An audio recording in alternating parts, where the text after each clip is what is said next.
Nunca olvidaré aquel día en el hospital.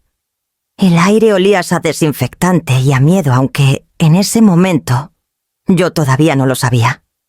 Habíamos ido a acompañar a mi nuera Teresa a su última ecografía. Ella, radiante con las manos sobre su vientre redondo, hablaba de nombres de bebé de cunas y colores de paredes.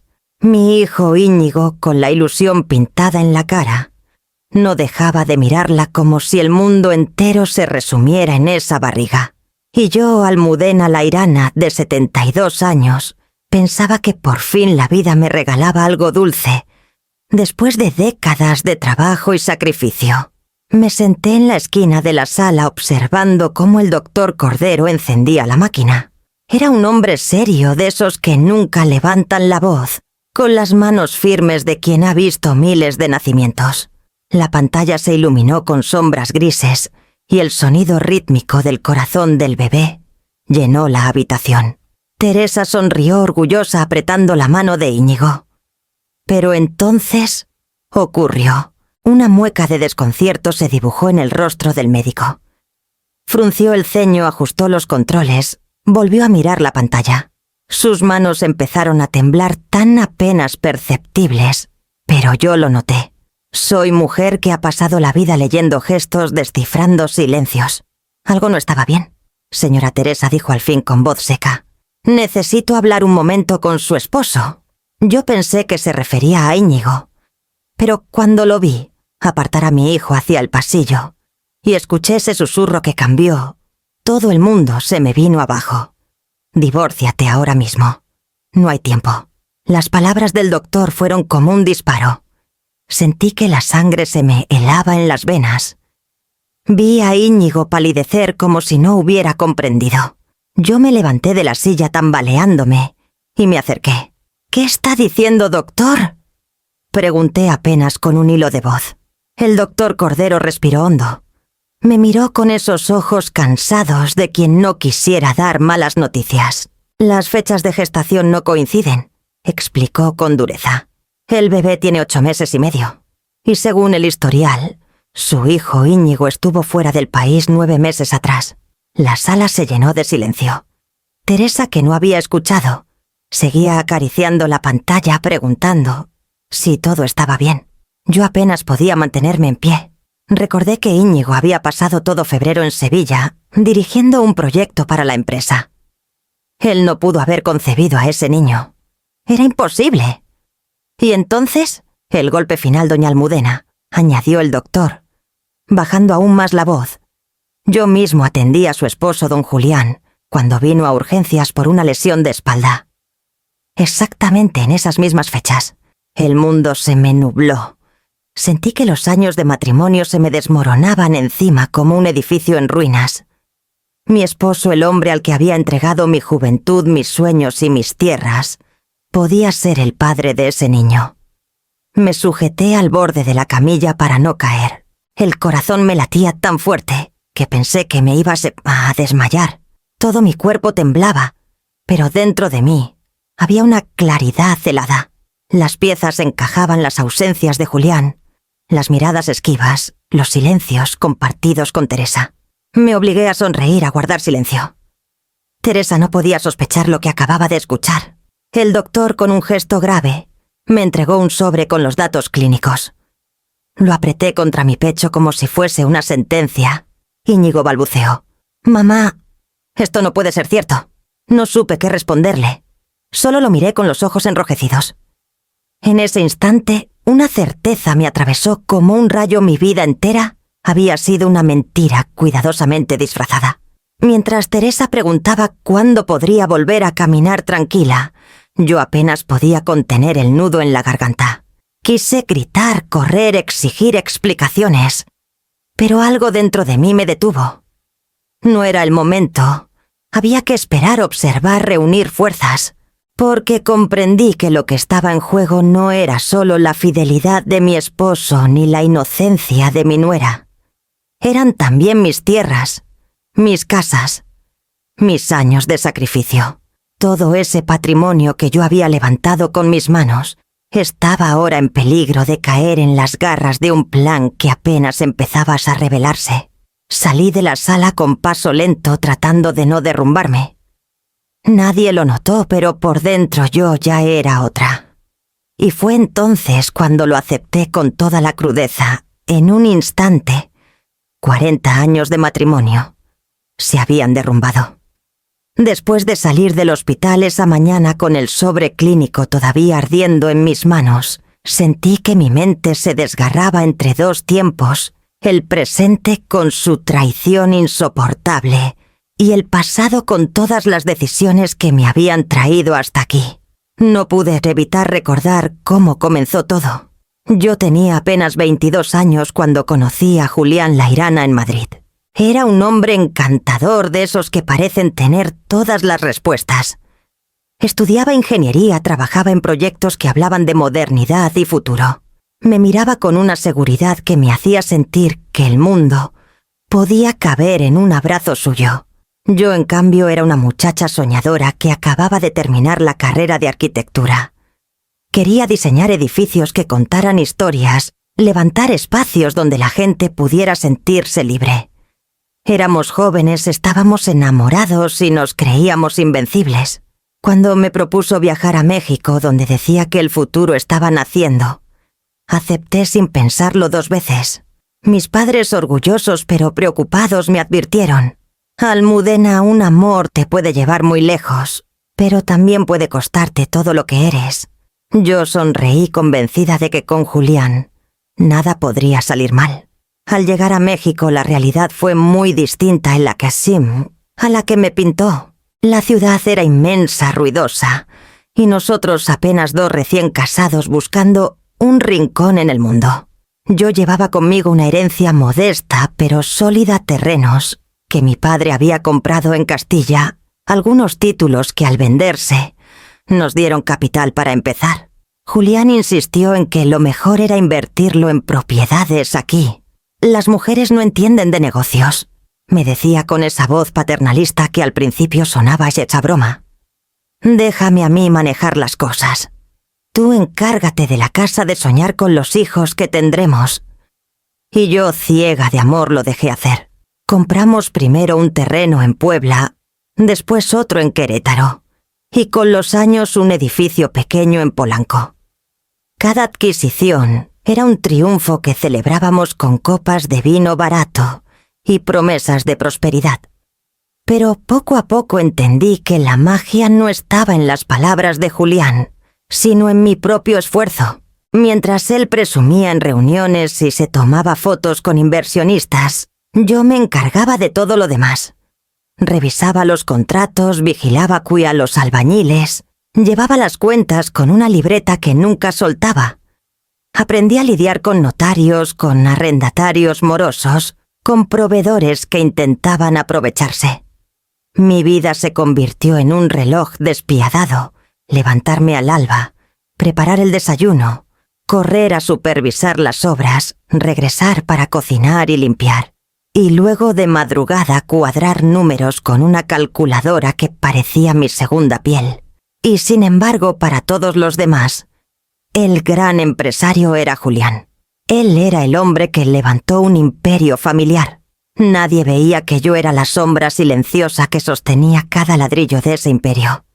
Y lo acepté, porque pensaba que el amor consistía en eso, en callar, en ceder, en confiar. Recuerdo una tarde en la que discutimos porque yo quería diseñar un proyecto propio, un pequeño conjunto habitacional, con mi nombre en los planos. Julián me miró con frialdad. Almudena, ¿para qué necesitas reconocimiento? Ya tienes casa, marido, estabilidad. No seas ingenua. El mundo de los negocios es de hombres. Ese día guardé mis sueños en un cajón. Nunca más firmé un diseño con mi nombre. Me convencí de que estaba haciendo lo correcto sacrificarme por la familia. Décadas después, cuando el doctor Cordero me reveló que el hijo de mi nuera podía ser en realidad hijo de Julián, entendí la magnitud de mi error.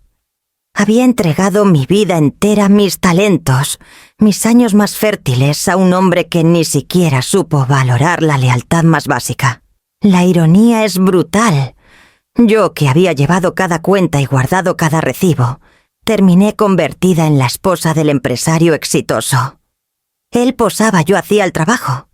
Él recogía aplausos, yo, el cansancio. Y ahora, 40 años después, me encontraba frente al colapso. No solo de un matrimonio, sino de la mentira más grande, creer que el amor justifica renunciar a una misma. Cuando Íñigo me anunció que se casaría, sentí que por fin el destino me regalaba algo que siempre había anhelado, una hija. Durante años había cargado con la soledad de ser la única mujer en una casa dominada por la voz grave de Julián y las ausencias constantes de mi hijo. Yo me decía a mí misma que cuando llegara una nuera todo sería distinto. Y así apareció Teresa con su sonrisa cálida y sus ojos brillantes, como si hubiera esperado toda la vida encontrar un hogar verdadero. Desde el primer día me abrazó con fuerza. «Doña Almudena, usted es la madre que siempre soñé tener», me dijo con lágrimas en los ojos. Me contó que sus padres la habían abandonado, siendo apenas una ya adolescente, que había crecido sintiéndose una extraña en todas partes. Esa confesión me conmovió profundamente. La miré y pensé, aquí está la hija que nunca tuve. La recibí con los brazos abiertos. Le abrí las puertas de mi casa y también de mi negocio. Le ofrecí un puesto en la administración de las propiedades con un salario que superaba por mucho lo que habría ganado en cualquier otra empresa. Quería que se sintiera segura, protegida, que nunca más conociera el frío del desamparo. Incluso le entregué un collar de perlas que había pertenecido a mi madre, un símbolo de que ahora pertenecía a nuestra familia. Recuerdo que lloró al recibirlo y me dijo, «Suegrita, con usted me siento en casa». Durante un tiempo viví engañada por aquella ilusión. Teresa era atenta, siempre dispuesta hasta ayudarme. Me acompañaba a recorrer los edificios, tomaba notas de cada detalle, escuchaba mis consejos con una devoción que me halagaba. Pensé que al fin tendría una cómplice femenina en este mundo de negocios y sacrificios. Pero pronto empezaron a aparecer grietas en esa fachada perfecta. Eran detalles pequeños, casi imperceptibles, que cualquier otra persona habría pasado por alto. Yo no. Después de tantos años lidiando con trampas de proveedores y con arrendatarios mentirosos, había aprendido a desconfiar de los matices. Noté, por ejemplo, cómo a veces Teresa mencionaba asuntos de contratos que yo nunca le había contado.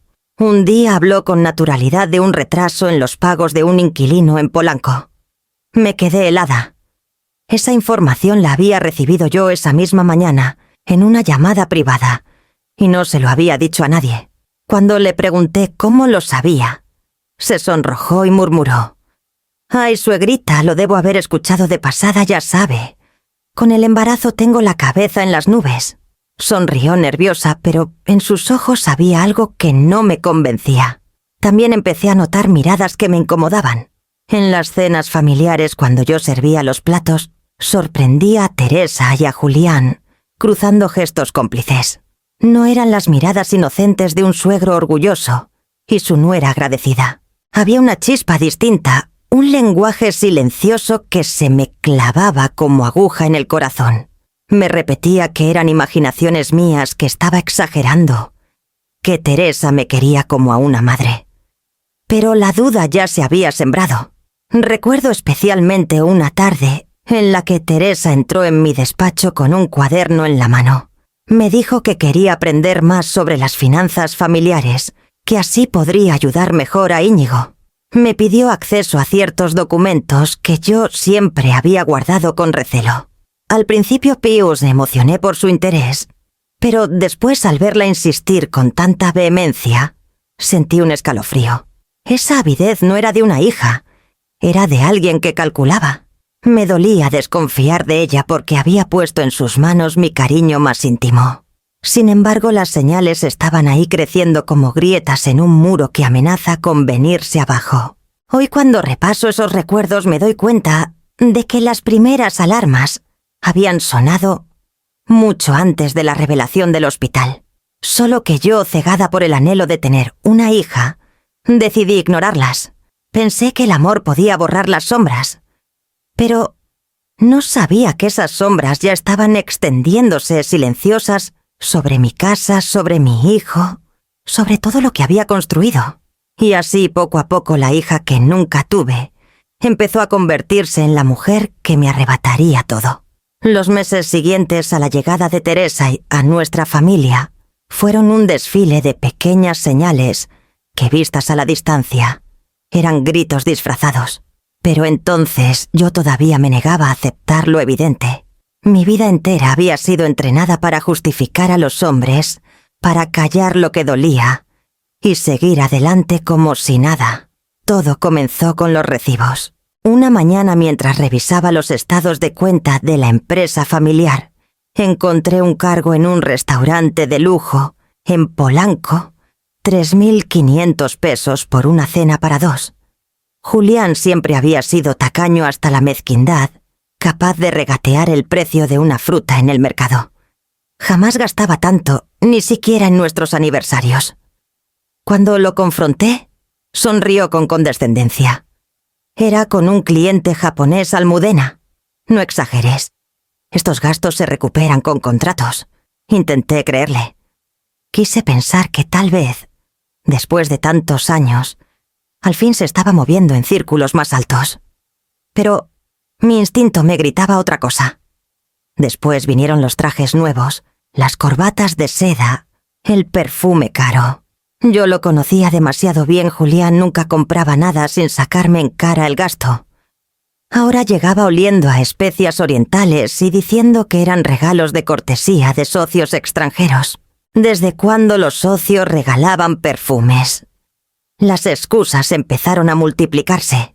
Reuniones nocturnas, llamadas a medianoche, viaje relámpago, a Puebla, sin motivo aparente. Yo llevaba la cuenta mental de cada ausencia. Él me hablaba de contratos, pero yo no veía ni un papel, ni una firma, ni un solo peso entrar a las cuentas. Una noche cerca de las 11, lo escuché hablar por teléfono desde su despacho. La puerta estaba entornada y su voz apagada se colaba por el pasillo. Caminé despacio, conteniendo la respiración, y escuché las palabras que me cortaron en 2. Cuando nazca el niño todo estará resuelto. Sentí que el suelo se hundía bajo mis pies. Me apoyé contra la pared con el corazón martillando en mis sienes. ¿Qué significaba eso? ¿Qué tenía que ver Julián con la llegada del hijo de Teresa? Me atreví a entrar. Fingí una sonrisa mientras él guardaba el teléfono, apresuradamente. ¿Con quién hablabas, Julián?, pregunté, modulando la voz para que no temblara. Él se sobresaltó. Se puso rojo como un muchacho sorprendido en travesura. Era con un cliente, dijo evitando mis ojos. Estaba cerrando un contrato importante. Me quedé en silencio. No lo desmentí, pero en mi interior algo se quebró. Una voz clara y cruel me susurró. No era imaginación de una mujer vieja. Era la realidad empujándome al abismo. Aquella noche casi no dormí. Cada vez que cerraba los ojos veía a Julián, inclinado sobre el teléfono, susurrando planes que me excluían.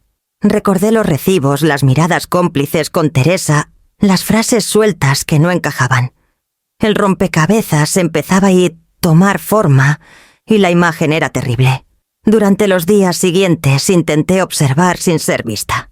Descubrí que Julián guardaba papeles en un maletín que nunca me dejaba tocar.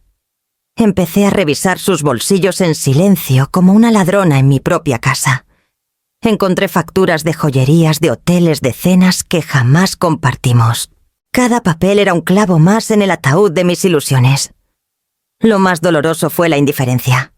Años atrás, cuando sospechaba algo, al menos fingía cariño, intentaba calmarme. Ahora ni eso. Cuando le preguntaba por qué llegaba tan tarde, respondía con frialdad. Estoy cansado, Almudena. No armes dramas. Y se iba a dormir dándome la espalda. Yo que había entregado mi juventud y mis sueños para construir ese imperio familiar, me sentía reducida a una sombra incómoda. Teresa, mientras tanto, cada vez más confiada, me pedía acceso a documentos, Hablaba de negocios con una soltura que no correspondía a una recién llegada. La casa entera se llenó de un silencio espeso, un silencio de secretos compartidos entre ellos dos y del cual yo quedaba excluida. Era como vivir dentro de una obra de teatro en la que todos conocían el guión menos yo. Esa certeza me desgarraba, algo se tramaba a mis espaldas. Y aunque todavía no tenía pruebas, mi instinto de mujer, de madre, de sobreviviente, me gritaba que debía prepararme.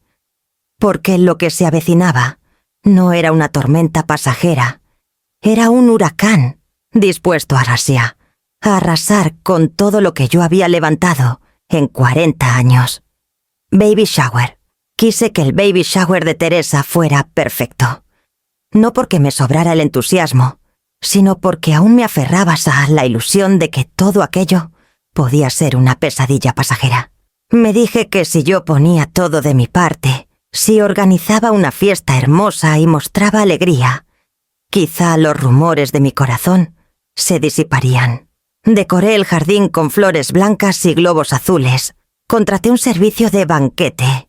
Invité a mis amigas, a los vecinos, a los primos lejanos que apenas veíamos en Navidad. Quería que mi nuera se sintiera como una reina. El sol de la tarde bañaba las mesas y las risas llenaban el aire. Íñigo caminaba orgulloso entre los invitados presentándose como futuro padre. Todos lo felicitaban. Yo lo miraba y se me partía el alma. Teresa, con un vestido suelto color marfil, estaba radiante. Sonreía a todo el mundo, recibía regalos, se dejaba mimar. Me abrazaba de vez en cuando y me decía: «Suegrita, gracias por tanto. Usted es un ángel». Yo le devolvía la sonrisa, aunque por dentro sentía un nudo que me apretaba el pecho. En medio de la fiesta noté que Julián desapareció de la mesa principal. Busqué con la mirada y tampoco vi a Teresa. Un presentimiento helado me recorrió el cuerpo. Caminé hacia la casa fingiendo que iba por más servilletas. El pasillo estaba en silencio, apenas roto por un murmullo. Seguí el sonido hasta la cocina y allí los encontré. Estaban abrazados, muy juntos. La mano de Julián acariciaba la cintura de Teresa con una intimidad que no podía confundirse. Ella lo miraba con los ojos brillantes de una enamorada. Y entonces lo escuché claro, inequívoco: nuestro hijo. Esas dos palabras me atravesaron como un cuchillo. Nuestro hijo. No el de Íñigo, no el nieto que yo había soñado. Era la confirmación brutal de lo que el médico me había insinuado semanas atrás. Retrocedí instintivamente apoyándome en la pared para no caer.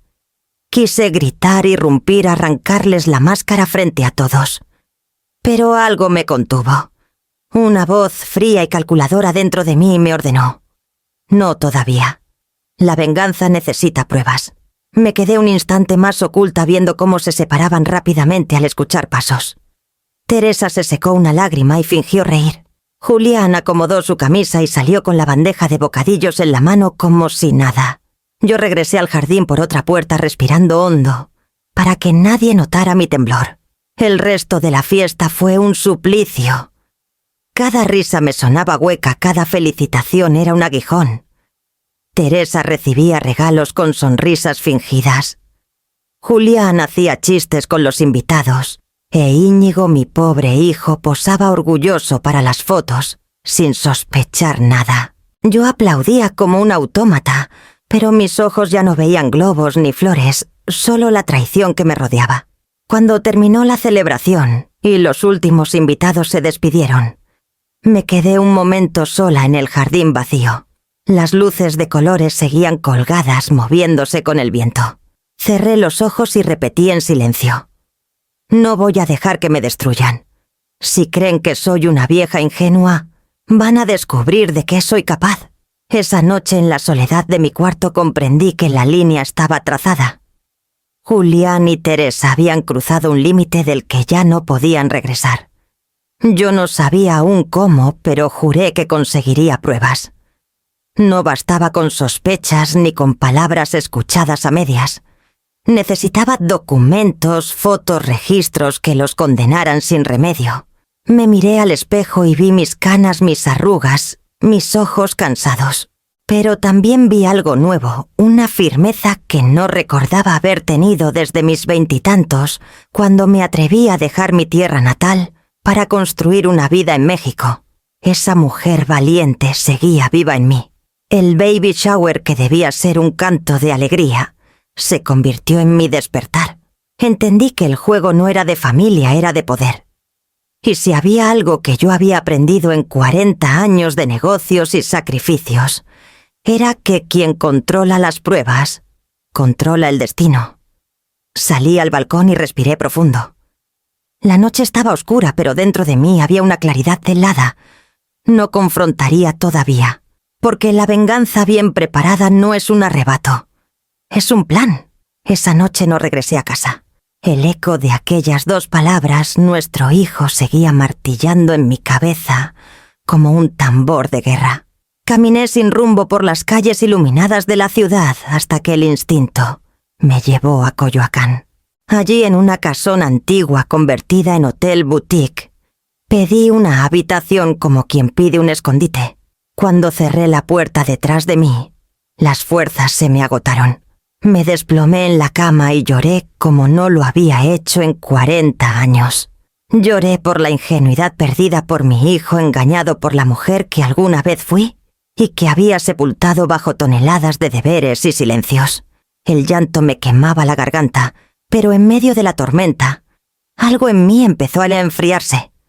La tristeza se transformó en cálculo. Me levanté, me lavé la cara y abrí el sobre con los documentos médicos que el doctor Cordero me había entregado semanas atrás.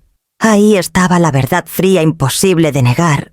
8 meses y medio de gestación. Íñigo había estado en Sevilla en esas fechas, y en los registros aparecía también la visita de Julián por su lesión de espalda justo en ese mismo mes. Las piezas se encajaban con precisión quirúrgica. Tomé el teléfono con las manos temblorosas y marqué el número de mi hijo. Él estaba en Guadalajara trabajando en un proyecto. Tardó unos segundos en contestar. Mamá, su voz sonaba cansada pero alegre. ¿Cómo estuvo la fiesta? Me mordí los labios hasta sentir el sabor metálico de la sangre. Íñigo, necesito que vengas a la Ciudad de México inmediatamente, dije con firmeza. Es sobre Teresa y tu padre. Hubo un silencio largo al otro lado de la línea. ¿Qué pasa con ellos?, preguntó finalmente, la preocupación tiñendo su voz. Respiré hondo. Lo que descubrí no es fácil de decir, pero tu esposa y tu padre... Se me quebró la voz. Ellos están juntos. Ese niño no es tuyo. Escuché cómo se agitaba su respiración. Mamá, ¿qué estás diciendo? Eso es absurdo. Teresa me ama, papá puede ser muchas cosas, pero jamás haría algo así. Me dolió hasta los huesos oírlo defenderlos, pero lo entendí. Nadie quiere creer que su vida entera es una mentira.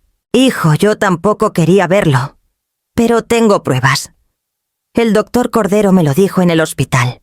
Mira las fechas, mira este informe. Le expliqué sosteniendo los papeles aunque él no pudiera verlos. Él guardó silencio. Podía imaginarlo sentado en la cama del hotel con el ceño fruncido, luchando entre la incredulidad y el miedo. Mamá, su voz era un susurro. No puede ser. Teresa no... Papá. Íñigo, escucha. Tú estabas en Europa cuando ese niño fue concebido, y el médico atendió a tu padre justo en esas mismas semanas. No son sospechas, son hechos. Se hizo un silencio tan profundo que por un momento pensé que la llamada se había cortado. Necesito verte, dijo al fin con un hilo de voz. Ven aquí. Estoy en Coyoacán, en la Casa Azul de la calle Francisco Sosa. No vayas a casa, no les digas nada. Colgué el teléfono con las manos frías. La mezcla de dolor y rabia me atravesaba como un rayo. Había dado el primer paso, romper el muro de silencio que nos rodeaba, pero sabía que lo más difícil estaba por venir. Convencer a Íñigo de la magnitud de la traición sería apenas el comienzo. Pasé el resto de la noche ordenando mis pensamientos, desplegando sobre la mesa todos los documentos que había guardado durante años, escrituras, facturas, copias de contratos. Me di cuenta de que la mujer que sollozaba en la cama No podía sobrevivir. La que sí podía salvar a su hijo y a sí misma era la otra, la que sumaba. Calculaba, notaba cada movimiento. Al amanecer, Íñigo apareció en el hotel. Tenía el rostro desencajado, las ojeras profundas. Entró sin decir palabra y se dejó caer en la silla frente a mí. Le entregué el informe médico. Lo leyó 2 veces. Luego levantó la mirada y vi en sus ojos el derrumbe. «Mamá», susurró con lágrimas contenidas. «Todo mi mundo acaba de venirse abajo». Me acerqué, le tomé las manos y respondí con la voz más firme que pude reunir. «El mío también, hijo. Pero aún no hemos perdido». Íñigo permanecía sentado frente a mí, en aquella habitación de hotel en Coyoacán. Sostenía el informe médico con manos temblorosas, incapaz de levantar la mirada. La revelación lo había dejado roto. Yo podía sentir cómo su mundo se desmoronaba, igual que el mío, horas antes. Me acerqué despacio, apoyé los documentos sobre la mesa y saqué de mi bolso una carpeta de cuero gastado. La había guardado durante décadas, oculta incluso de Julián. Íñigo la observó con curiosidad sin saber que dentro de ese sobre se encontraba la llave de nuestra salvación. «Hijo», le dije con calma acariciando su brazo. «Sé que ahora todo parece perdido, pero hay algo que tu padre y Teresa no saben. Algo que he guardado en silencio todos estos años». Él levantó los ojos enrojecidos por el llanto. «¿Qué podría cambiar esto, mamá? Me engañaron. Mi esposa y mi propio padre». Inspiré hondo como quien se prepara para destapar una verdad guardada bajo 7 llaves. Íñigo, las propiedades. Todas desde los terrenos de Puebla hasta el edificio de Polanco. Están registradas únicamente a mi nombre. Su boca se abrió sorprendido. «¿Cómo papá siempre me dijo que todo estaba en nombre de los dos, que él era el dueño del imperio?» Sonreí con amargura. «Tu padre siempre creyó eso. Pero cuando yo heredé los primeros terrenos de tu abuelo en España, mi padre me dio un consejo que jamás olvidé. Los hombres cambian, hija. La tierra no. Nunca pongas todo a nombre de tu marido». Me incliné hacia él y abrí la carpeta. Allí estaban los títulos originales, escrituras, con mi firma, sellos notariales, mi nombre escrito, con tinta indeleble. Los ojos de Íñigo se llenaron de incredulidad mientras hojeaba cada documento. «¿Quieres decir que...?» murmuró. «Quiero decir que el supuesto imperio de tu padre en realidad lo levantamos tú y yo. Él firmaba y posaba como empresario, pero yo era la dueña legal. Y ahora, con esta traición, tengo el poder de proteger lo que es nuestro». Un silencio denso llenó la habitación. Íñigo acariciaba los papeles como si fueran un tesoro recién descubierto. «No puedo creerlo», dijo finalmente. «¿Cómo lograste ocultarlo todo este tiempo?»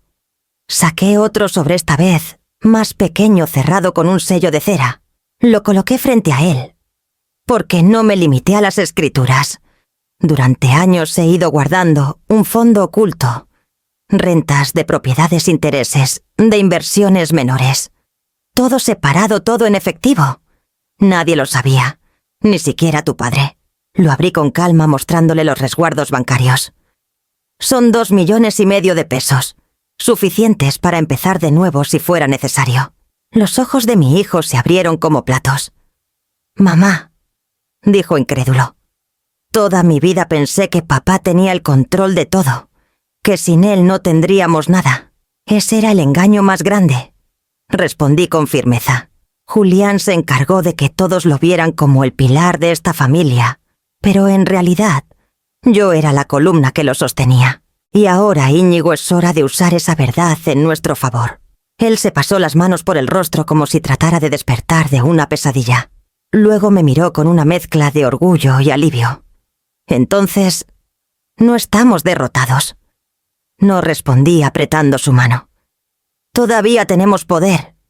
Y si jugamos bien nuestras cartas, podremos proteger todo lo que he construido. Todo lo que algún día será tuyo, legítimamente». Un destello de determinación iluminó sus ojos. Por primera vez desde que le conté la traición, dejó de parecer un hombre roto y volvió a ser mi hijo, el joven que yo había criado con disciplina y valores. «Estoy contigo, mamá», dijo con voz firme. «Hagamos lo que sea necesario». Yo asentí conteniendo las lágrimas. En ese instante supe que ya no estaba sola. La mujer que había pasado 40 años luchando en silencio, ahora tenía un cómplice.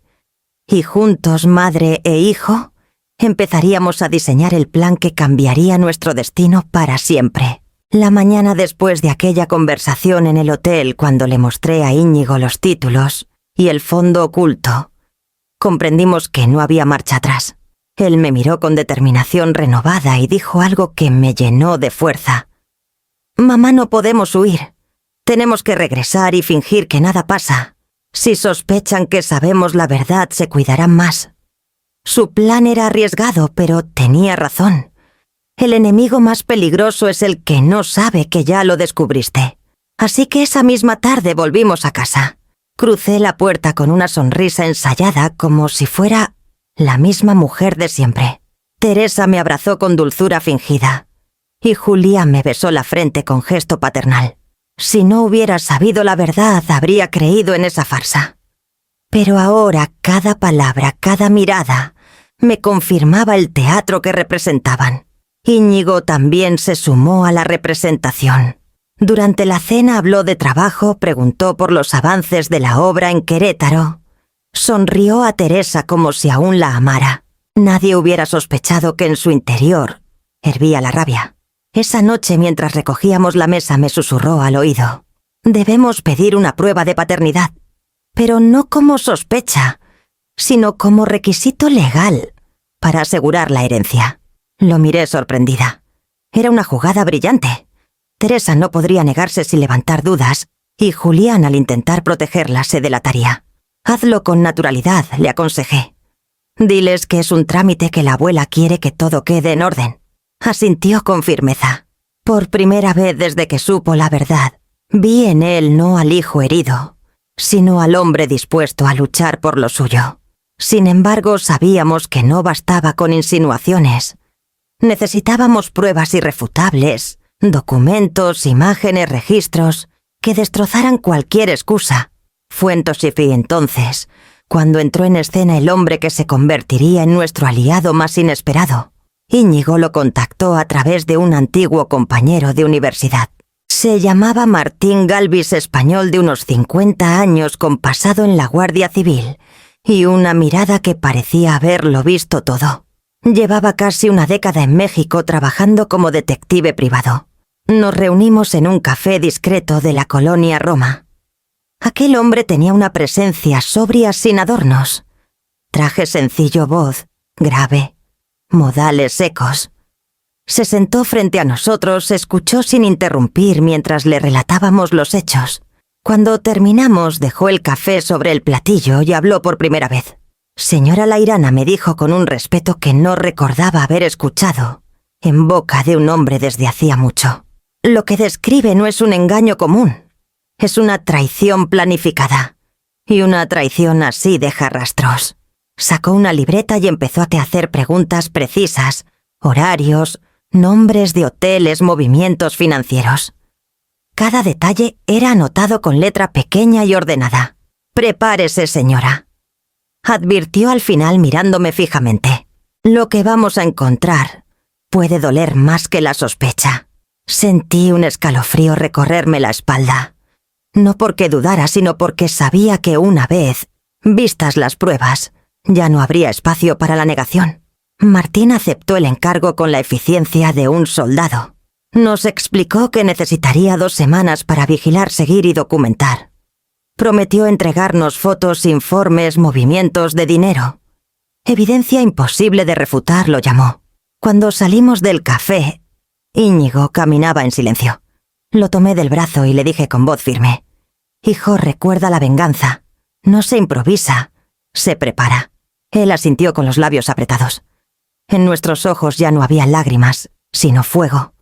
Esa noche entendí que el pacto estaba sellado, madre e hijo, contra el engaño, contra la mentira. Y aunque sabíamos que cada paso nos dolería, también sabíamos que al final La verdad sería nuestra mejor arma. 2 semanas después de aquel pacto sellado en silencio, recibí la llamada de Martín Galvis. Su voz era breve y directa. «Señora, ya tengo lo que buscaba. Necesito verla a solas». El corazón me dio un vuelco. Acordamos reunirnos en el mismo café discreto de la colonia Roma. Llegué antes de la hora, pedí un té de manzanilla y esperé con las manos heladas, aunque la tarde era cálida. Minutos después, Martín entró con su andar firme, un maletín negro bajo el brazo. No hizo preámbulos, se sentó, lo abrió y colocó sobre la mesa un sobre manila. «Aquí está», dijo, y su voz grave parecía al anunciar una sentencia. Con dedos temblorosos saqué el contenido. Lo primero fueron las fotografías. En la primera, Julián y Teresa aparecían entrando juntos al Hotel Camino Real. Él llevaba un saco azul marino, ella un vestido discreto. Nada comprometedor salvo por la manera en que sus cuerpos parecían acercarse demasiado.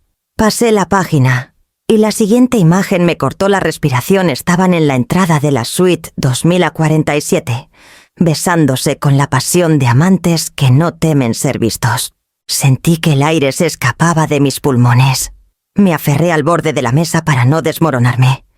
Pero seguí pasando las fotos como quien se obliga a mirar la herida para que deje de supurar. Ahí estaban entrando y saliendo, en distintas fechas, siempre la misma habitación, siempre las mismas caricias robadas. Martín habló con tono neutro como si relatara un parte policial. Se ven en promedio 3 veces por semana, siempre en la suite 2047. El personal del hotel ya los conoce. Pagan en efectivo. Cerré los ojos un instante, pero no lloré. Algo en mí había cambiado. Lo siguiente que sacó fueron los extractos bancarios. Señaló con un bolígrafo los movimientos marcados. ¿900.000 pesos?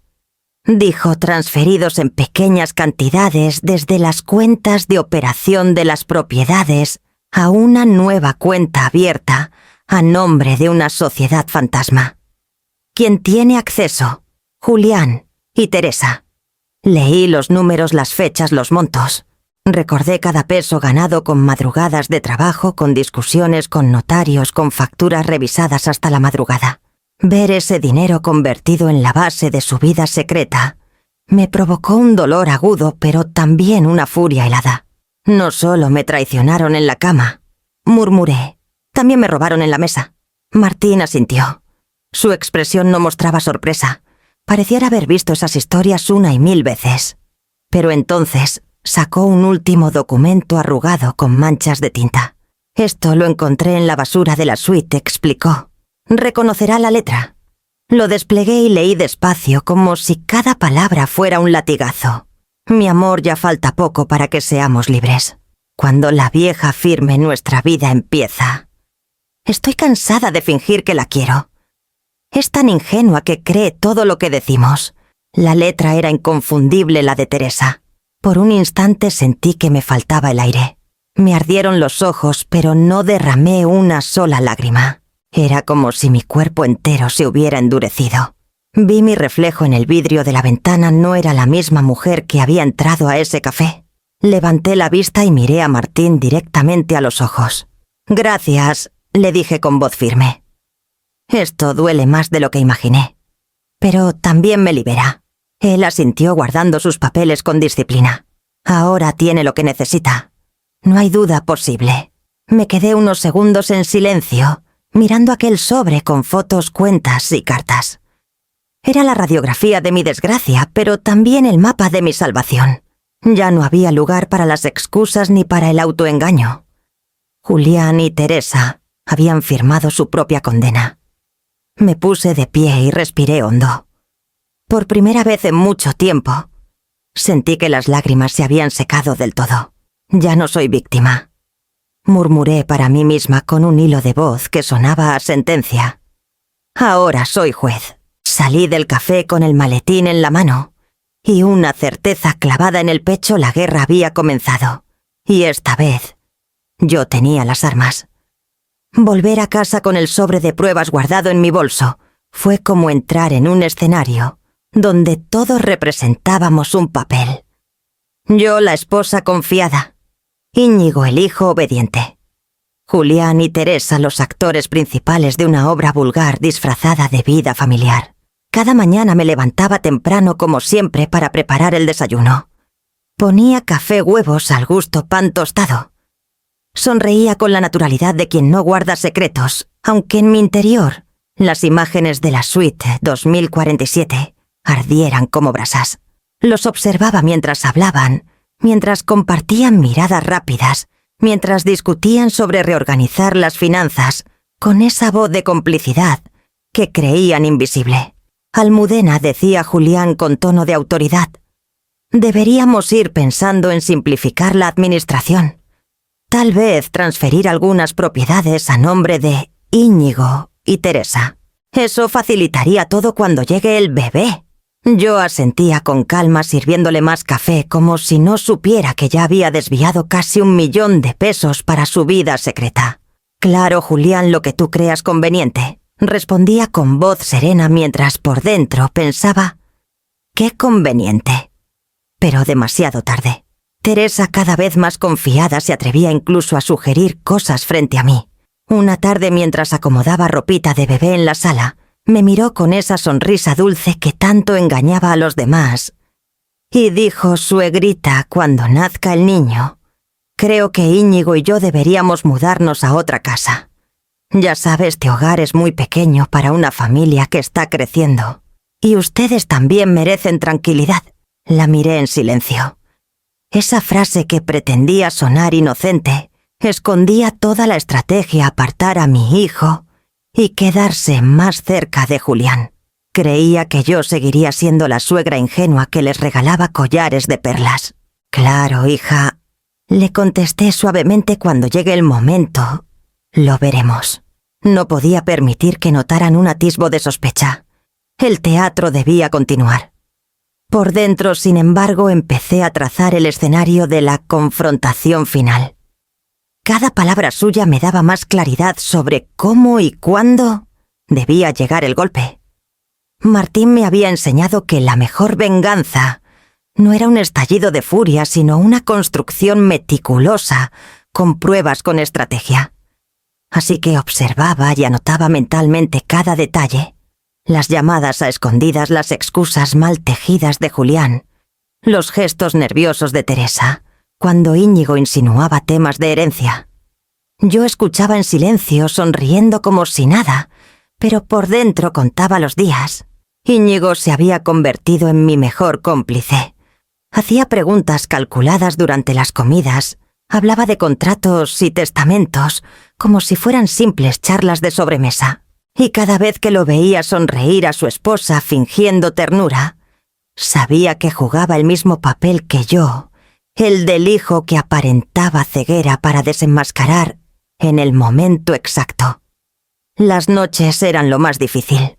Cuando me quedaba sola en mi habitación con la luz apagada, sentía la tentación de levantarme, de irrumpir en el cuarto de Julián y mostrarle las fotos, los extractos bancarios, la carta de Teresa. Pero respiraba hondo y me repetía, todavía no. La venganza necesita escenario, necesita público, necesita prueba. Mientras tanto, la casa se había convertido en un teatro donde cada gesto tenía doble filo. Julián creía que me manipulaba como siempre. Teresa pensaba que su dulzura fingida seguía funcionando. E Íñigo y yo éramos los espectadores silenciosos, esperando el acto final. Y yo, cada mañana frente al espejo, me repetía una verdad nueva. Ya no era la mujer engañada que lloraba en un hotel de Coyoacán. Era la directora de esta obra. Y pronto, cuando se levantara el telón de la última escena, serían ellos quienes temblarían bajo la luz. La escena parecía sacada de una comedia familiar. La mesa servida, la sopa humeante, el pan recién cortado en una canasta. Teresa acariciaba su vientre con gesto maternal. Julián comentaba banalidades sobre los negocios e Íñigo fingía escuchar con atención. Yo, mientras servía el vino, sabía que aquel almuerzo sería todo menos inocente. Íñigo me había advertido la noche anterior, en un susurro breve, mientras recogíamos los platos. Mamá, mañana lo diré. Y llegó el momento. Con voz serena, casi despreocupada, dejó el tenedor sobre la mesa y miró a su esposa con ternura calculada. «Amor», dijo acariciándole la mano, «he estado pensando. Con todo lo que mamá ha construido sería bueno tener la certeza legal de que nuestro hijo quede protegido. Creo que deberíamos hacerle una prueba de paternidad apenas nazca». El silencio cayó sobre la mesa como un trueno. Teresa se quedó inmóvil, los ojos muy abiertos. El color desapareció de su rostro dejándola tan pálida como el mantel. «Prueba de paternidad», repitió intentando sonreír, pero la voz le temblaba. «¿Por qué? No hay necesidad. Tú eres el padre». Íñigo no apartó la mirada. «Claro que lo soy, mi vida. Pero los trámites legales exigen papeles. Mamá quiere asegurar la herencia y con razón. Un simple examen y quedamos tranquilos». En ese momento Julián, que bebía agua, se atragantó. Tosió con fuerza golpeándose el pecho. Yo lo observé con calma, como quien contempla a un pez fuera del agua. Teresa, nerviosa, le ofreció una servilleta mientras esquivaba los ojos de todos. Yo sonreí y con mi mejor tono de suegra comprensiva añadí: «Vale la pena cualquier gasto con tal de asegurar la herencia. ¿No creen? Así todos estaremos en paz». Mis palabras flotaron en el aire como un veneno dulce. Nadie respondió. Teresa apretó el vaso con tanta fuerza que pensé que lo rompería. Julián carraspeó a un rojo intentando recuperar la compostura. «No creo que sea necesario», dijo al fin con una calma forzada. «Es un gasto inútil. ¿Para qué complicar las cosas?». Lo miré directo a los ojos manteniendo la sonrisa. «Oh, Julián, cuando se trata del futuro de un nieto, nada es un gasto inútil. ¿O piensas distinto?». Su silencio fue la respuesta que necesitaba. La tensión en la mesa se volvió insoportable. Íñigo tomó de nuevo su tenedor y empezó a comer como si nada, reforzando la farsa de normalidad. Teresa apenas probó bocado. Sus manos sudaban, sus pupilas se movían inquietas. Yo disfrutaba cada segundo. No porque me complaciera verlo sufrir, sino porque confirmaba lo que ya sabía: la verdad pesa. Y cuando se insinúa, apenas quienes tienen la conciencia sucia se derrumban solos. Después de la comida, Teresa subió a recostarse, diciendo que se sentía mareada. Julián salió al jardín supuestamente a hacer una llamada. Yo me quedé recogiendo la mesa con Íñigo. Nuestros ojos se cruzaron en silencio y comprendimos que la trampa había funcionado. «¿Lo viste, mamá?», me susurró él. «No podrían haber reaccionado peor». «Exacto», le respondí. «Hoy confirmamos lo que las pruebas ya gritaban. Su incomodidad es la confesión que nos faltaba». Guardamos silencio unos segundos y luego añadí con firmeza: «La mesa ya está puesta, hijo. Falta preparar el banquete final». Los días siguientes a aquella comida en la que Íñigo lanzó la trampa fueron de un silencio calculado. Teresa fingía mareos. Julián evitaba mirarme a los ojos, e Íñigo y yo nos comunicábamos con gestos breves, como dos cómplices en medio de una guerra fría.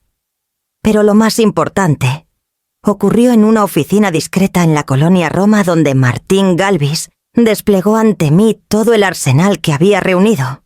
Sobre la mesa de madera oscura el detective colocó una carpeta gruesa. Su voz seca y grave rompió el silencio. «Señora Lairana, aquí tiene el dossier completo. Lo que contiene no deja espacio para dudas». Abrí la carpeta y el corazón se me detuvo. Allí estaban las fotos en alta resolución. Julián y Teresa entrando de la mano al Hotel Camino Real, besándose en la suite 2047, saliendo abrazados en distintas fechas. La infidelidad no era ya un rumor ni un presentimiento. Era una realidad capturada por la lente imposible de negar. Pasé las páginas y encontré los extractos bancarios. Transferencias pequeñas repetidas que sumaban 900.000 pesos desviados a una cuenta compartida. Movimientos de restaurantes, muebles, incluso un pago inicial para una casa en el Estado de México. Martín señaló con el dedo los números rojos. Aquí puede ver cómo su esposo haya estado drenando las cuentas operativas. Lo hizo con cuidado en cantidades menores pero constantes. Sentí un nudo en la garganta. Ese dinero representaba madrugadas de trabajo, discusiones con proveedores, años de renuncias. Pero entonces Martín me mostró algo más, un documento notarial con sellos oficiales. Esto es lo más delicado, señora. Su esposo hipotecó en secreto el edificio de Puebla. Lo puso como garantía para un crédito que destinó a financiar los gastos de Teresa. Me quedé helada. Aquel edificio había sido una de mis primeras adquisiciones, una propiedad rentable que yo había cuidado como un hijo. Ahora estaba hipotecado para sostener la vida clandestina de los dos traidores. ¿Cómo pudo hacerlo sin mi firma? Pregunté con incredulidad. Falsificaron documentos, explicó Martín con calma. Tengo copia de la declaración. Un notario corrupto cerró los ojos a cambio de dinero. Yo llevé las manos al rostro. El dolor era profundo, pero debajo de él, una nueva energía empezaba a surgir, la furia transformada en estrategia. Gracias, Martín. Esto será la pieza clave, murmuré. Él me observó un instante como midiendo mis fuerzas. Señora, prepárese. La evidencia es devastadora, pero usarla significará dinamitar 40 años de matrimonio. Lo miré con firmeza. Esos 40 años ya están muertos. Ahora se trata de proteger a mi hijo y lo que he construido. Guardé el dossier en mi bolso y regresé al hotel con una idea fija. La confrontación debía ser pública, definitiva, sin escapatoria. Esa misma noche abrí mi caja fuerte personal. Allí guardaba un sobre que llevaba años esperando su momento. Era mi testamento. Lo escribí cuando cumplí 60, aconsejada por un abogado de confianza. En él dejaba claro que Íñigo era mi único heredero legítimo, pero añadí una cláusula especial en caso de adulterio. Comprobado. Julián perdía cualquier derecho sobre las propiedades. En caso de fraudes familiares, mi hijo también quedaría excluido. Una salvaguarda que parecía exagerada en su momento, pero que ahora se revelaba como un arma de precisión. Le mostré el documento a Íñigo. Él lo leyó con los ojos muy abiertos. «Mamá, esto es una bomba». Exacto, respondí con una calma helada. «Y la vamos a detonar en el momento justo». Fuese entonces cuando fijé la fecha. Convocaría a una cena familiar. El pretexto sería celebrar la llegada inminente del bebé. Invitaría a mis amigas más cercanas, a un par de primos lejanos y, por supuesto, a Julián y Teresa. Íñigo estaría allí, interpretando su papel de esposo ilusionado. Y Martín asistiría presentado como abogado de la familia. Todo estaba en marcha. Mientras los veía moverse por la casa ajenos a la trampa que se cerraba sobre ellos, yo ya podía escuchar el eco de sus excusas rotas, de sus rostros descompuestos, al ver las pruebas proyectadas. Esa noche, antes de dormir, abrí la ventana de mi habitación. El aire fresco de Coyoacán entró y acarició mi rostro. Cerré los ojos y pensé, ellos creen que siguen escribiendo la historia. No saben que ya soy yo quien sostiene la pluma. La cena estaba fijada, y con ella, la sentencia. El día señalado llegó con un aire extraño, como si la casa misma supiera lo que estaba a punto de ocurrir. Preparé la mesa con esmero, mantel blanco, copas brillantes, velas encendidas. El pretexto oficial era celebrar al nieto que estaba por nacer. El verdadero motivo, en cambio, era otro: dictar sentencia. Invité a algunos familiares lejanos, 2 amigas de confianza, y por supuesto a los protagonistas de la farsa, Julián y Teresa. Íñigo, con su mejor papel de esposo enamorado, se mostró atento y sonriente desde el principio. Nadie habría sospechado que debajo de esa máscara hervía la rabia. Cuando todos estuvieron sentados, levanté mi copa. «Brindemos», dije con voz clara, por la vida que llega y por el futuro de nuestra familia. Las sonrisas se multiplicaron alrededor de la mesa. Teresa, radiante en apariencia, acariciaba su vientre. Julián bebía con gesto satisfecho, convencido de que su plan avanzaba sin obstáculos. Fue entonces cuando introduje la primera pieza de mi ajedrez. Antes de continuar con la cena, anuncié con calma: «Quiero presentarles a alguien». Este es el señor Martín Galvis, abogado especializado en herencias. Martín, impecable con un traje oscuro, inclinó la cabeza con respeto. Nadie sospechó su verdadera profesión.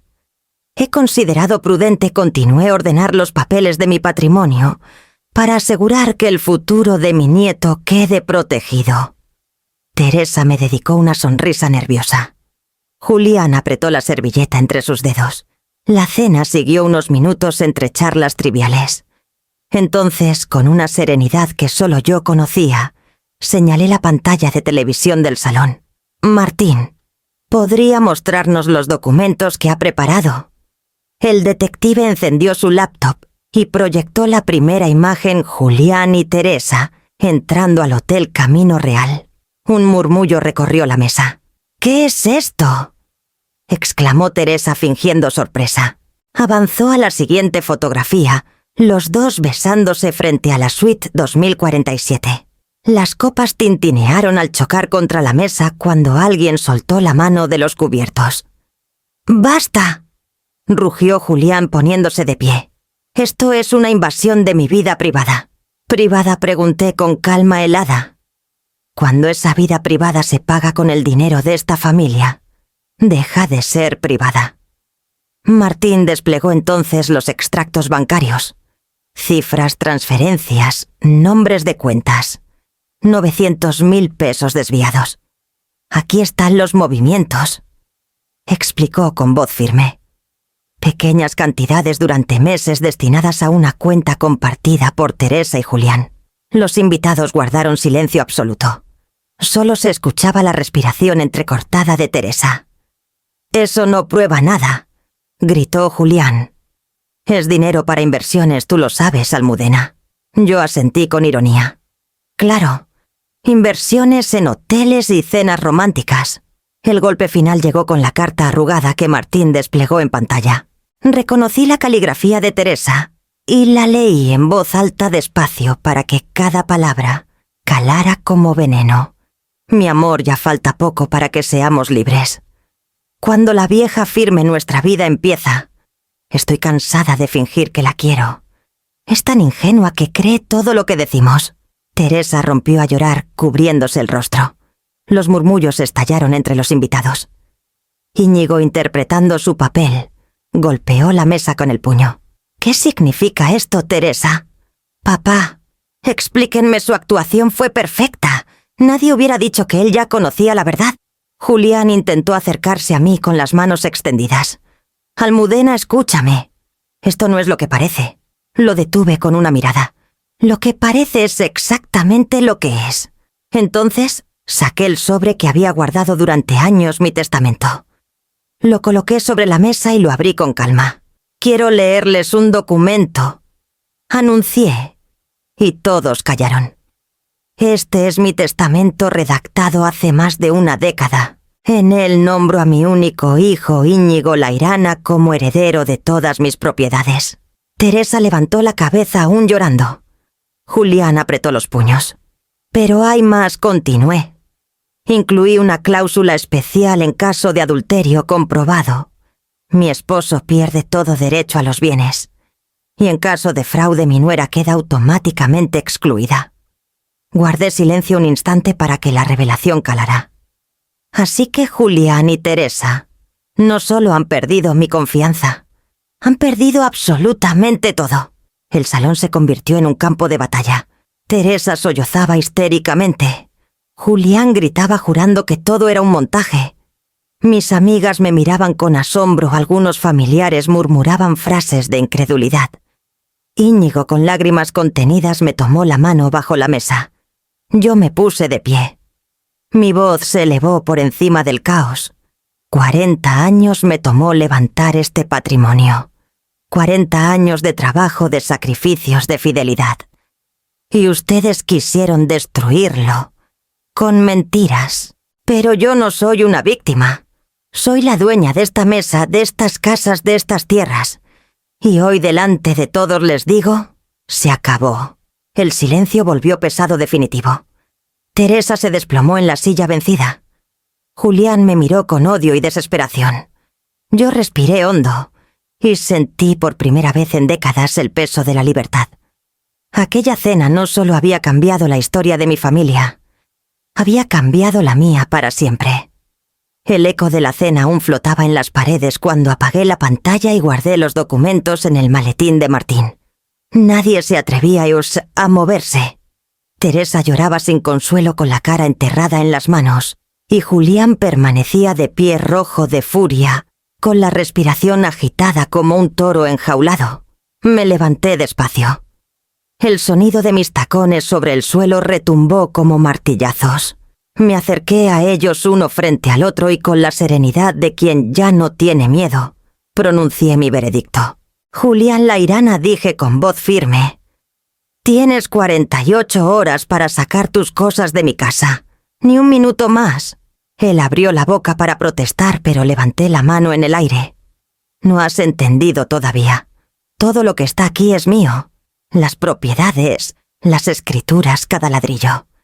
Y tú, que fingiste ser el gran empresario, solo eras un invitado en mi mesa. Giré la mirada hacia Teresa. Su llanto se volvió un quejido lastimero. Y tú, Teresa, tienes 24 horas para marcharte. Ni un día más. Ese niño que llevas en brazos no es mi nieto, y no crecerá bajo este techo. Por favor, suegrita, balbuceó. No tenemos a dónde ir. No me llames así, corté con frialdad. No eres nada mío. La sala quedó en silencio absoluto. Solo se escuchaba el llanto del bebé que parecía acompañar la tragedia de su madre. Saqué un último documento de la carpeta y lo coloqué sobre la mesa. Y además ambos deberán devolver los 900.000 pesos que robaron de las cuentas de la familia. Tienen una semana para hacerlo con intereses. De lo contrario, mi abogado procederá penalmente. Julián me miró con ojos encendidos de ira. No puedes hacer esto. Soy tu esposo. Tengo derechos. Me acerqué a él hasta quedar frente a frente. Su aliento olía a vino y rabia. Lo miré directo sin parpadear. Durante 40 años estuve sola, Julián. Sola mientras trabajaba, mientras cuidaba de nuestro hijo, mientras tú jugabas a ser importante. Lo único que cambia hoy es que ya no finjo más. Sus labios se abrieron, pero no salió palabra. Bajó la mirada. Teresa, con el rostro empapado de lágrimas, se levantó tambaleante. El bebé lloraba en sus brazos, ajeno a la tormenta que lo había traído al mundo. Caminó hacia la puerta sin mirar atrás. La vi salir arrastrando una maleta con los hombros hundidos, como si la vergüenza pesara más que el equipaje. Julián, en cambio, se quedó inmóvil. Apreté los dientes conteniendo las ganas de gritarle que se marchara en ese mismo instante. Pero decidí sostener la sentencia 48 horas. Quería que cada minuto fuera un recordatorio de que su tiempo bajo mi techo estaba contado. Cuando la puerta se cerró tras Teresa, el silencio volvió a reinar. Me giré hacia los invitados que aún seguían petrificados en sus asientos. La cena terminó, anuncié con calma. Gracias por ser testigos. Uno a uno comenzaron a levantarse murmurando excusas, evitando mis ojos. Sabían que habían presenciado no una simple discusión familiar, sino un juicio en toda regla. Íñigo permaneció junto a mí, su mano sobre mi hombro. No dijo nada porque no hacía falta. En sus ojos vi la confirmación de lo que ya sentía. La mujer que había callado durante décadas había muerto esa noche. Me quedé sola en la sala rodeada de restos de copas y platos sin tocar. Y por primera vez en mucho tiempo, respiré en paz. La expulsión había sido dolorosa pero necesaria. A lo lejos escuché una puerta cerrarse con violencia. Julián había subido a salas de habitación. Tenía 2 días para aceptar la realidad. Yo, en cambio, ya había aceptado la mía. Había recuperado mi vida. Han pasado 6 meses desde aquella noche en la que expulsé a Julián y a Teresa de mi casa. Medio año que me supo a una vida entera. No hubo un solo día en el que me arrepintiera de mi decisión. Y sin embargo nunca imaginé que el derrumbe de ellos sería tan estrepitoso, tan rápido y tan cruel. Una tarde de septiembre me reuní con Martín en el mismo café discreto de la colonia Roma, donde me había mostrado las primeras pruebas. Llevaba consigo otra carpeta más delgada esta vez, pero con la misma precisión implacable. Señora Lairana, me dijo mientras pedía un cortado, pensé que querría ponerse al día sobre sus antiguos enemigos. Yo asentí, y con calma abrió la carpeta. Julián trabaja ahora como vendedor de seguros. Va de puerta en puerta ofreciendo pólizas que casi nadie quiere comprar. La mayoría de las veces lo despiden sin siquiera dejarlo hablar. Lo imaginé con su traje arrugado, cargando folletos baratos, recibiendo portazos en la cara. El mismo hombre que durante décadas se creyó dueño del mundo, reducido a mendigar comisiones. En cuanto a Teresa, continuó Martín, vive en Nezahualcóyotl, en la casa de una hermana. 2 cuartos para 8 personas. El bebé llora día y noche. No hay dinero ni para pañales. Sentí un vacío en el estómago. No de compasión, sino de confirmación, la vida se encargaba de hacer justicia, donde las leyes a veces titubean. Martín bebió un sorbo de café y añadió con la sequedad de quien solo relata hechos. Su relación es un infierno. Los vecinos reportan gritos constantes. Él la acusa de haberle arruinado la vida. Ella le reclama las promesas incumplidas, el lujo que nunca llegó. Ya no quedan caricias, solo reproches. Cerré los ojos un momento. Pude verlos discutiendo en un cuarto pequeño sin aire, rodeados de pobreza. Julián gritándole que por su embarazo lo perdió todo. Teresa lanzándole en cara que él nunca fue el hombre que imaginó. Lo más interesante, dijo Martín con un destello de ironía en la mirada, es cómo ha reaccionado la comunidad. En México, señora, un hombre que traiciona a su esposa con la nuera es visto como lo peor. La gente lo señala en la calle. Nadie quiere hacer negocios con él. Su reputación está arruinada. Asentí en silencio. Sabía que tenía razón. Aquí la lealtad familiar se respeta como un altar. Y Julián lo había profanado. Mientras él me hablaba, yo recordaba la vida que habían intentado arrebatarme. Las risas en el hotel, el dinero escondido, las miradas cómplices. Todo se había evaporado como humo barato. Ni un centavo ni un gramo de respeto social les quedaba. Martín cerró la carpeta y la deslizó hacia mí. Esto es lo último que necesitaba documentar. A partir de aquí lo que ocurra será simple desgaste. Le agradecí con sinceridad. Aquel hombre no solo me había dado pruebas, me había devuelto la claridad que necesitaba para romper las cadenas. Al salir del café caminé por la avenida y me detuve frente a una librería. En el cristal me vi reflejada, ya no era la mujer encorvada por los años y la costumbre. Había en mi rostro algo nuevo, una luz serena. 6 meses después, Julián y Teresa se derrumbaban en un foso de gritos y escasez. Yo, en cambio, había empezado a reconstruir mi vida sobre cimientos firmes. La ironía me arrancó una sonrisa. Ellos creyeron que podrían destruirme con engaños y codicia, pero fue su propia codicia la que los destruyó a ellos. Caminé de regreso a casa respirando profundo. El aire olía a libertad. Y me dije en silencio: Almudena, has pagado el precio del dolor. Ahora recoges la recompensa de la dignidad. Nunca imaginé que a los 72 años la vida me ibas a dar una segunda oportunidad.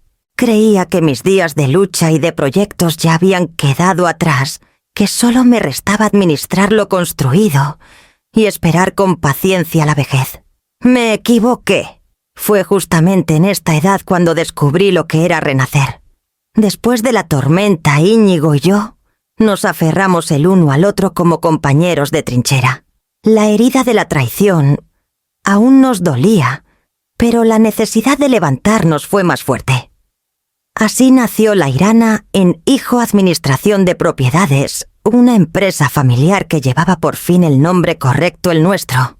No el de Julián, que nunca supo más que posar para las fotos, sino el de quienes realmente habían sostenido el imperio. La inauguración fue sencilla pero llena de simbolismo. Íñigo, con traje gris y corbata sobria, estrechaba manos con proveedores y nuevos clientes. Yo, con mi cabello recogido y una blusa azul, sentí que la gente me miraba por primera vez, como lo que siempre fui, la verdadera cabeza de la familia. En 6 meses habíamos expandido el portafolio. Compramos 2 edificios en la Roma Norte, edificios antiguos, que remodelamos con paciencia y buen gusto.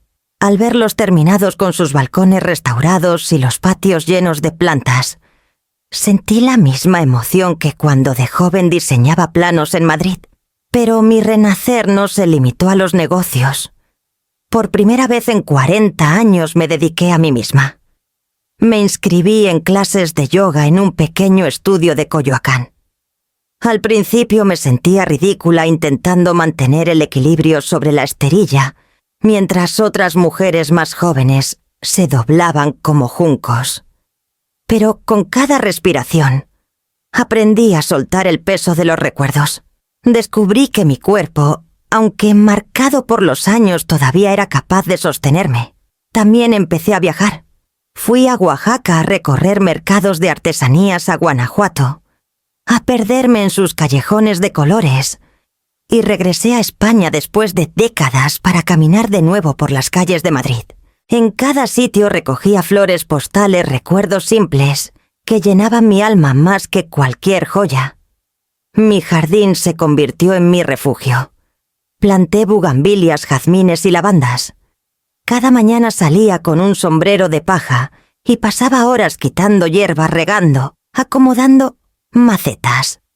Allí, entre el olor a tierra húmeda y el canto de los pájaros, entendí que la felicidad no estaba en mantener una fachada de familia perfecta, sino en la paz de saber que ya no debía fingir. Fue en medio de esta nueva vida cuando sonó el teléfono una tarde. La voz al otro lado era inconfundible. Julián. Almudena, dijo con un tono quebrado. Necesito hablar contigo. Lo dejé hablar. Me contó que Teresa lo había abandonado, que vivía solo en un departamento pequeño, que no encontraba trabajo estable. Su voz, antes tan arrogante, ahora era apenas un susurro desesperado. Sé que no merezco tu perdón, balbuceó, pero podríamos intentarlo otra vez. 40 años juntos tienen que valer algo. Me reí, una risa limpia, liberadora. Tienes razón, Julián, le respondí. 40 años valen mucho. Valen 30 millones de pesos en propiedades, una empresa próspera con mi hijo y sobre todo mi libertad. Nada más. Hubo un silencio al otro lado de la línea. Luego colgué sin esperar respuesta. No volví a saber de él. Esa noche, mientras me sentaba en mi jardín iluminado por faroles, recordé todo el camino recorrido. Las lágrimas derramadas en un hotel de Coyoacán, la rabia fría que se convirtió en estrategia, el juicio, en mi propia casa, la expulsión de quienes me traicionaron. Podía decir que la venganza fue dulce. Lo fue. Verlos caer, perderlo todo, comprobar que no podían levantar cabeza sin mi dinero. Fue una satisfacción inmensa. Pero lo que realmente me sostuvo no fue el sabor de la revancha, sino algo mucho más profundo.